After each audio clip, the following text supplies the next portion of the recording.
marketologist, to another marketing strategy session. Today, I have Ryan Weber on with me, and we're going to talk about branding.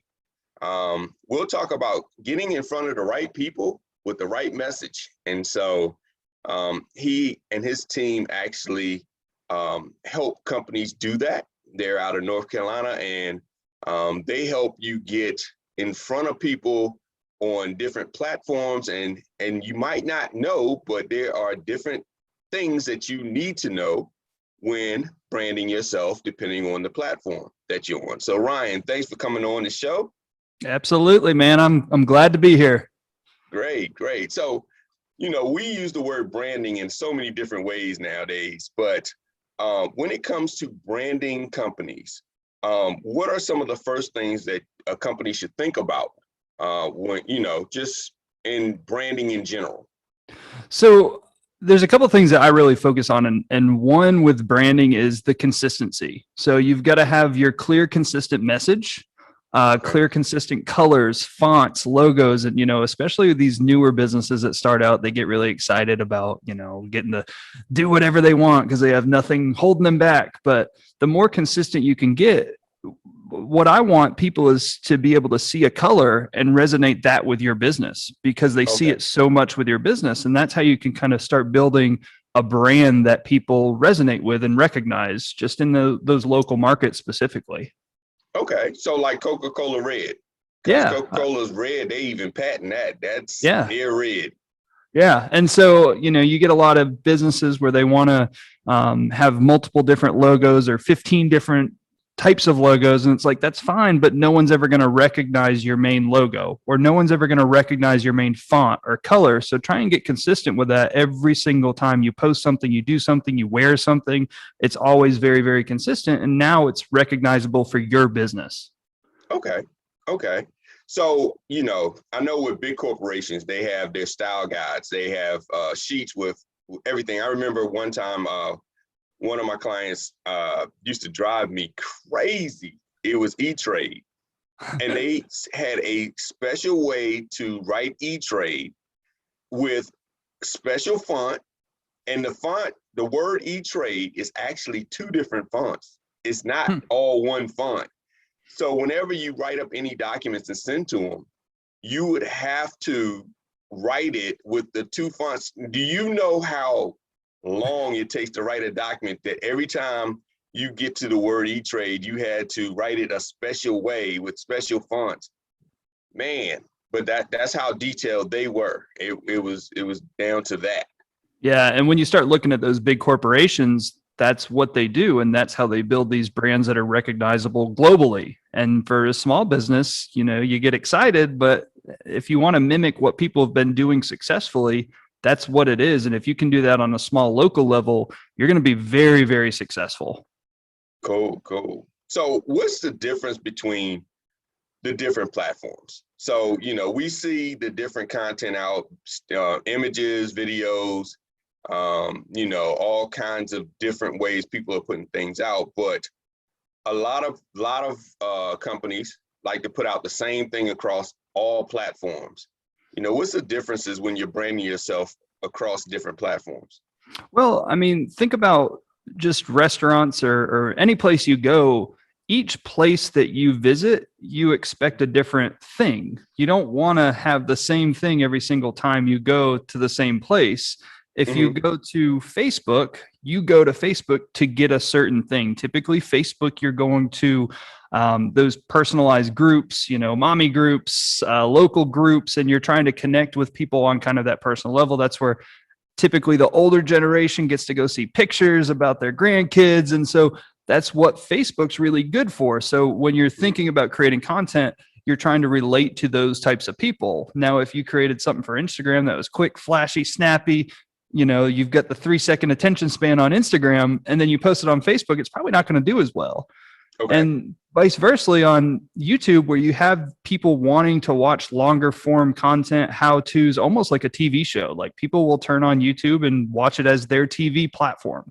And if you post that on Instagram, it's going to perform terribly because each platform has their own identity that people go there for specific things. Okay. Now, do you suggest putting together an editorial calendar for each platform, or taking long content and just cutting it up for the different platforms? It depends on how much time and how big of a team you have. Okay. Ideally, you're going to customize everything for each platform. How much Okay. time and how much team you have, well, that depends on how much you can do of that. To maximize longer form content, you can then cut it down and make it specific for each smaller platform. So I typically like to start with what I call like my pillar piece of content, which would be a long form podcast or a YouTube video or something that's longer form. And that's my pillar piece of content that, hey, we're starting here. And from that, we can basically make micro pieces of content, smaller pieces of content that can go on these other platforms to drive traffic back to my main piece of content. Okay. Okay. All right. So you start big and then basically work it down. And I know based on the business and audience, you may, it may change depending on what you offer.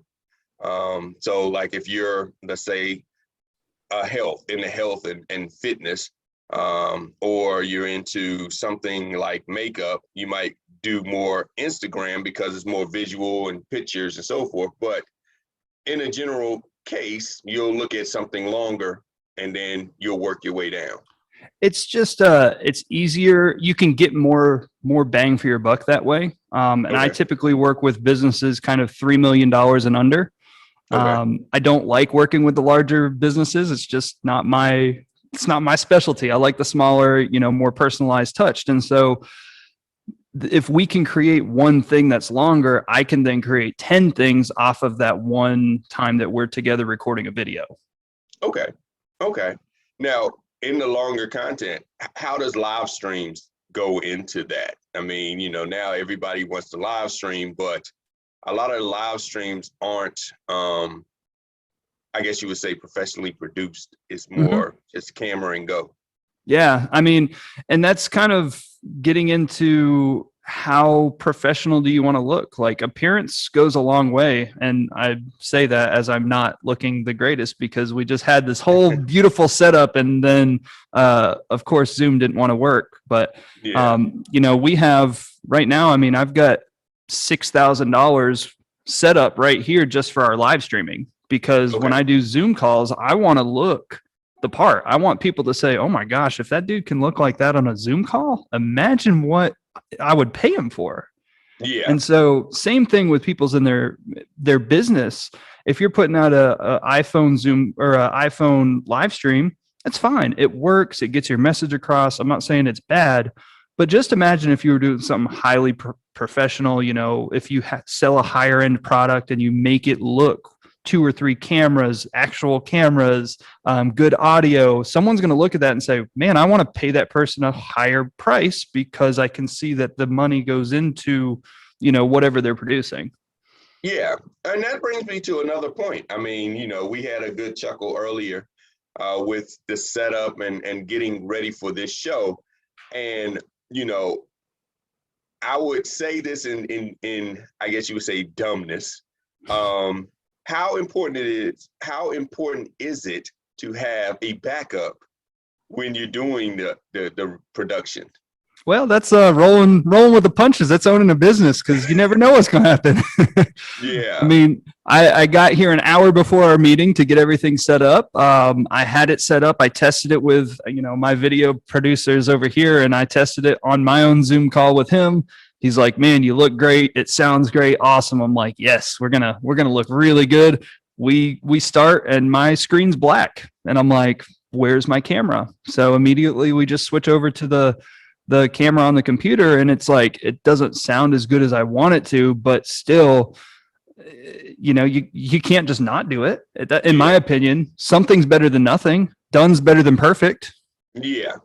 And everybody, to be honest, he really just dumbed it down because, I mean, if he would have had his at that professional level, then my side would have looked bad. So to help with the host looking not so bad, he really just dumbed it down. So I was being nice, right? Yeah. So it wasn't like, NBC versus home video. So basically that's what it was. No, I mean, it's just something that we enjoy because I mean, I have a video studio. So Yeah. behind me, we have a whole setup that we're getting ready to shoot. We're doing a capital campaign for a local charity that is trying to raise $5 million to their capital campaign for a new building. So we're getting ready to record somebody over here that's worth $100 million because they just said they're going to donate $500,000 to this campaign. So Wow. this is the kind of stuff I have. So why not just utilize the things that I already have and use to make my Zoom meetings look really, really good? We actually have a YouTube video coming out tomorrow. When this Okay. is released, it's actually already going to be out, but it's how to make your Zoom meetings look more professional. And I walk people through the audio, the video, the background, how you can just look better on Zoom. Oh, wow. Yeah. Yeah. Send me that link. I can't wait to see that. I tinker so much with mine, and a lot of times, like you said, just getting it out is more important. And there'll be a lot of times I'll tinker with looks and lights and backgrounds and things of that nature, and miss the real goal is to get it out. I mean, so that's very important. Yeah, absolutely. I kind of live by, the done is better than perfect model. And then, I was talking to my videographer earlier, and, some of our projects will say, does it need to be a Picasso or does it need to be a finger painting? How professionally done does it need to be? Because some of them, like, I got a guy that's worth $100 million. It needs to be a Picasso.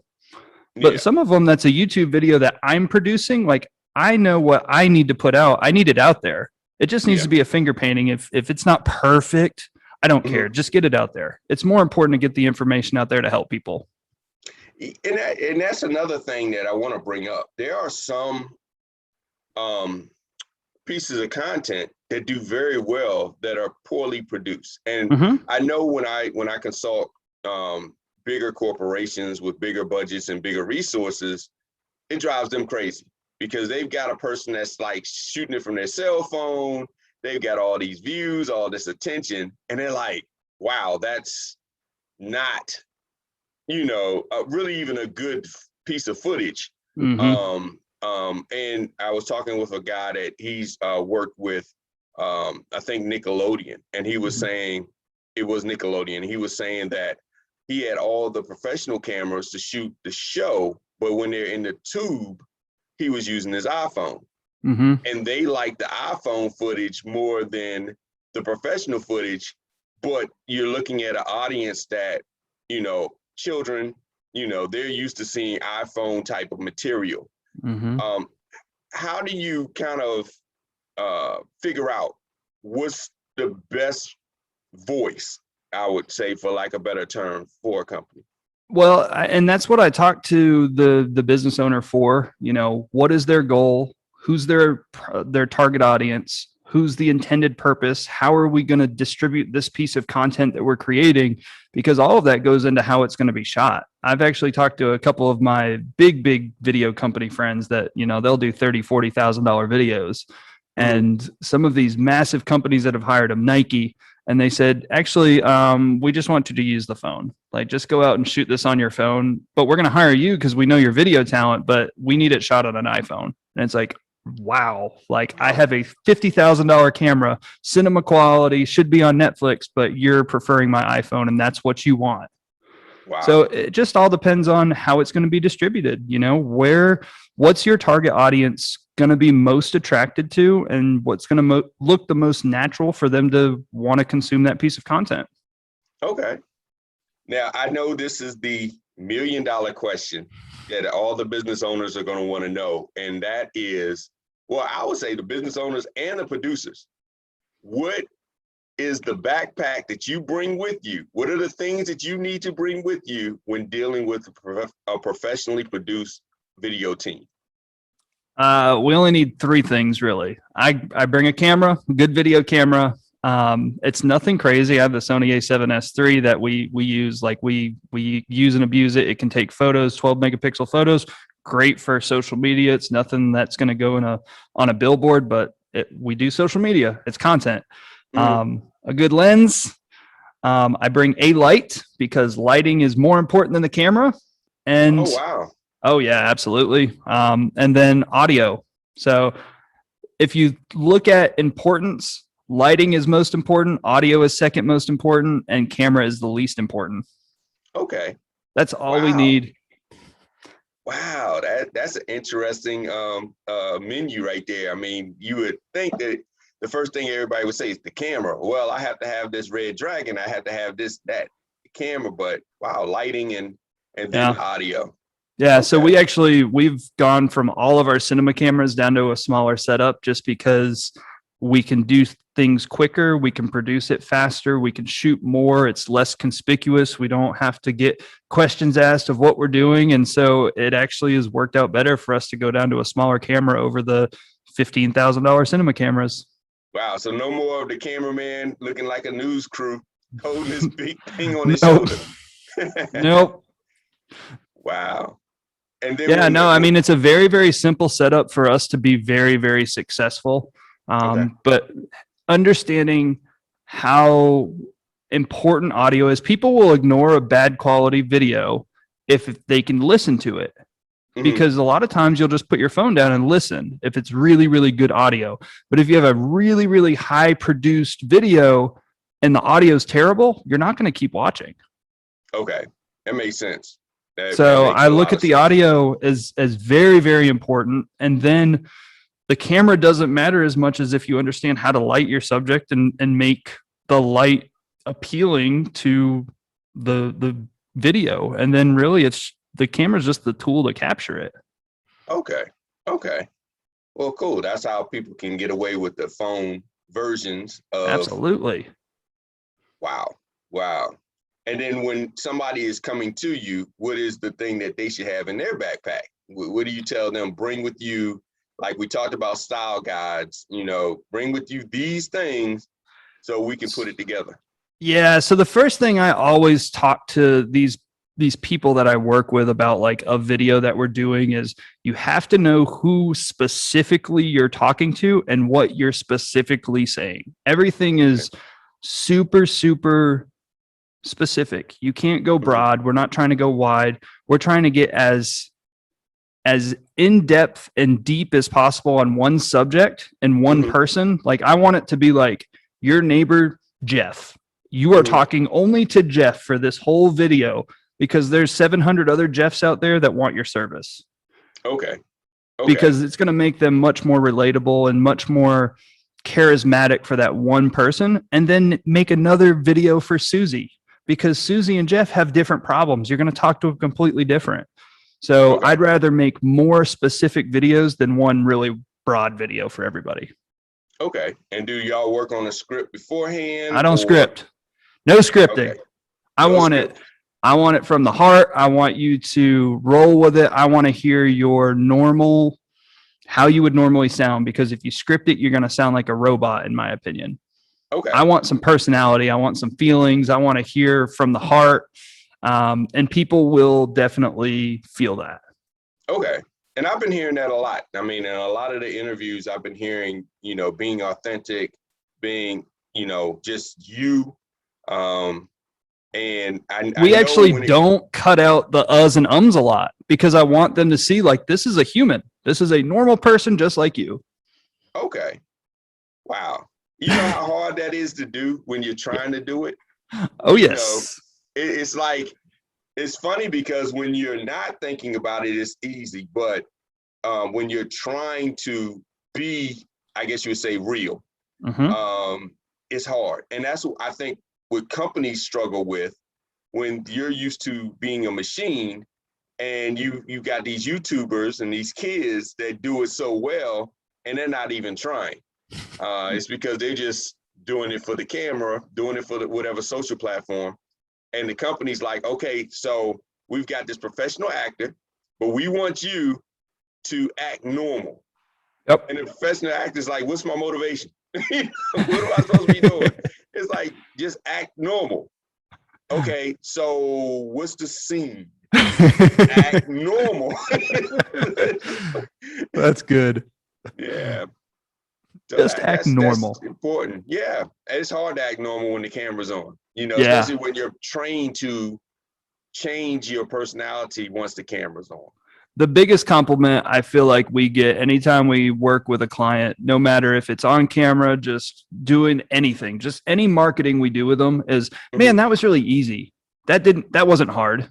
I feel like Okay. that's the biggest compliment because I mean, that makes them feel like that was very natural. They were themselves and I got the best out of them. Okay. Cool. Cool. Do you have any, see, now going back into the acting, any rituals that you have them do before they start? Like, okay, I want you to calm down, breathe. I want you to do this, do that, and now we'll get started with the taping. So typically I'll talk to somebody. So I don't do much of the recording myself anymore. That I've got the videographer that does that, and I do more of the, I guess, directing and just interacting with the people. And so I just have a conversation with them. I'm pretty laid back, easygoing. I like to tell a lot of jokes, and so I know these people inside and out by the time they get on camera, and usually it's some sort of interview piece, and they feel very comfortable with me by that time, and they've already relaxed and loosened up, and it's like, oh, this is just a guy that's here to have fun, and I don't ever call it an interview. I call it a conversation. We're just here to have a conversation. Like you and me are going to talk. I'm looking to get like one good sentence. You can say one good sentence during this, right? And then start laughing like, yeah, I think I got one in me. So, I mean, I try and make it real easy. Cool, cool. So you've put behind the old Ryan. I heard about the coffee cup, throwing of the coffee cups and all that. Like all the old directors and producers, like, this isn't acceptable. And they start throwing stuff and cursing everybody out and walking out the room and stuff like that. No, we like to just have a bunch of fun because the thing is, I mean, if they have fun, they want to come back and do it again. And that's how I get repeat business. They go and tell their other business owner friends, man, I worked with this guy and like we made a video and it was fun. And I got other people out in the community telling me how cool my video was because they can see it in their personality when they're out there talking about their business. It's like, man, he looks like he's actually enjoying this. I want to work with them. Okay. That's cool. That's cool.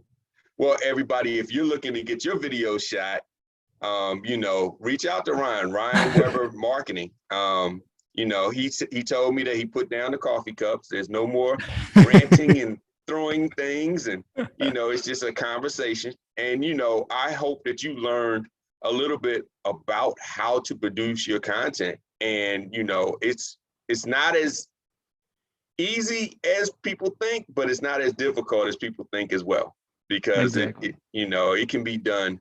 I know people like myself overthink it. So it really helps when you have somebody that's what they do and they know how to get the best out of you when you're recording. So thanks, Ryan, for coming on and sharing. Absolutely. I know it's early morning and a lot of things to do throughout the day, but a lot of great information and some of the key takeaways. Be yourself, be authentic, have a good style guide, get good lighting first, good audio second, and then worry about the video camera, quality is very important.